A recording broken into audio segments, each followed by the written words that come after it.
एक समय की बात है। नदी के किनारे एक विशाल बरगद के पेड़ पर एक घोंसला था। उस घोंसले में एक नन्ही सी नीली चिड़िया का जन्म हुआ। वह बहुत तेजी से बड़ी हुई। तब उसकी माँ ने उससे पूछा, बेटी, आप क्यों नहीं उड़ना सीख लेती? आप क्यों नहीं अपने भाई बहन के साथ उड़ने सीखने के लिए जाते? तब उस नन्ही नीली चिड़िया ने उत्तर दिया, नहीं माँ, मैं अभी कैसे हो सकती हूँ। मैं अभी बहुत छोटी हूँ। भाई और बहन हमसे कितने बड़े हैं। मैं अभी डरती हूँ माँ, इसलिए मैं अभी नहीं उड़ सकती। अच्छा ठीक है बेटी, जैसी तुम्हारी मर्जी। अच्छा बेटी, मैं तुम्हारे लिए भोजन लाने जा रही हूँ। तब तक आप अपना ख्याल रखना। ये कहकर उस नन्ही चिड़िया की माँ भोजन लाने चली जाती है। जब सभी पंछी अपने पंख फैलाकर उड़ने के लिए जाते हैं तो वह नन्ही नीली चिड़िया अपने घोंसले में बैठकर ये सब देखती रहती। यूं ही पूरा दिन बीत जाता है और रात हो जाती है।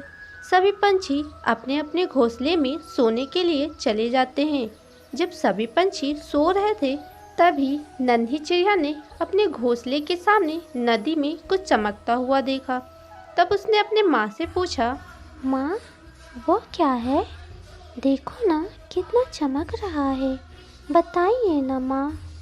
उसकी माँ ने उत्तर दिया, कुछ नहीं है बेटी वहाँ, अब तुम सो जाओ, रात बहुत हो गई है ना। इतना कहकर नन्ही चिड़िया की माँ सो जाती है। लेकिन वह नन्ही नीली चिड़िया सोच में पड़ जाती है। वह आश्चर्यचकित होकर सोचती है, आखिर वहाँ ऐसा क्या है जो इतना चमक रहा है? कितना सुंदर लग रहा है। मैं उसे देखने जाऊं कि ना जाऊं, कुछ समझ नहीं आ रहा। रात भी बहुत हो गई है। इस तरह वह नन्ही नीली चिड़िया सोचते सोचते उस घोंसले से निकलकर उस नदी की ओर जाने लगती है। उसे कुछ भी नहीं पता था कि वह किसके पीछे जा रही है। जब वह नदी के किनारे पहुंची तो उसे एक तोता दिखाई दिया। तोते ने नन्ही चिड़िया से कहा, हे नन्ही चिड़िया, तुम इतनी रात को यहाँ क्या कर रही हो? और तुम्हारी माँ कहाँ है? क्या तुम अकेले आई हो? मुझे नहीं पता तोता भैया, मैं यहाँ क्या कर रही हूँ और मेरे साथ यहाँ कोई भी नहीं है। मैं बिल्कुल अकेली आई हूँ। अच्छा ठीक है नन्ही चिड़िया, तुम मेरे साथ आओ। ऐसे वे दोनों साथ साथ चले गए। अगली सुबह जब नन्ही चिड़िया की माँ को वह नन्ही चिड़िया अपने घोंसले में नहीं मिली तो वह घबरा गई। नहीं, मेरी बेटी कहाँ गई? हे भगवान, मेरी बेटी कहाँ चली गई? अब मैं कहाँ ढूंढूं उसे? ये कहकर नन्ही चिड़िया की माँ रोने लगती है। उसे रोता देख आसपास के कुछ पंछी उसके पास आते हैं और उस नन्ही नीली चिड़िया के माँ से पूछते हैं, अरे बहन, क्या हुआ? तुम रो क्यों रही हो? हमें बताओ, शायद हम तुम्हारी कोई मदद कर सकें। नन्ही चिड़िया की माँ उसे सारी घटना बता देती है। बस फिर क्या था, सभी रंग बिरंगी पंछी उस नन्ही चिड़िया को ढूंढने के लिए निकल पड़े।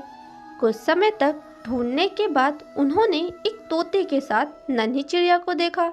वे उसके पास गए और उस पर गुस्सा करते हुए कहते हैं, तुम कहाँ चली गई थी नन्ही चिड़िया? तुमको पता है तुम्हारे घर वाले कितना परेशान हैं? जल्दी चलो घर, तुम्हारी माँ कितना रो रही है तुम्हारे खो जाने से। नन्ही चिड़िया घर वापस आई।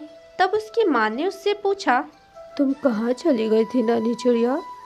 तुम्हें पता है मैं तुम्हारे लिए कितना परेशान थी। ओ माँ, मुझे माफ़ करना, मैंने आपको परेशान किया।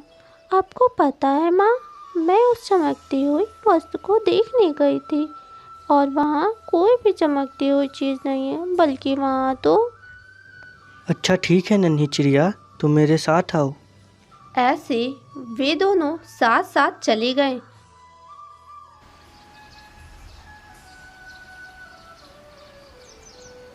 अरे वाह तोता भैया, ये तो बहुत सुंदर है। तोता भैया, ये तो नदी के पानी पर चांद की रोशनी पड़ रही है माँ, जिसकी वजह से वो इतनी चमक रही थी। और देखो ना माँ, मैं उसे देखने की वजह से मैंने अपने पंखों को फैलाया और मैं उड़ना सीख गई। यह सुनकर वहाँ उपस्थित सभी पंछी जोर जोर से हंसने लगे और कहानी खत्म हो गई।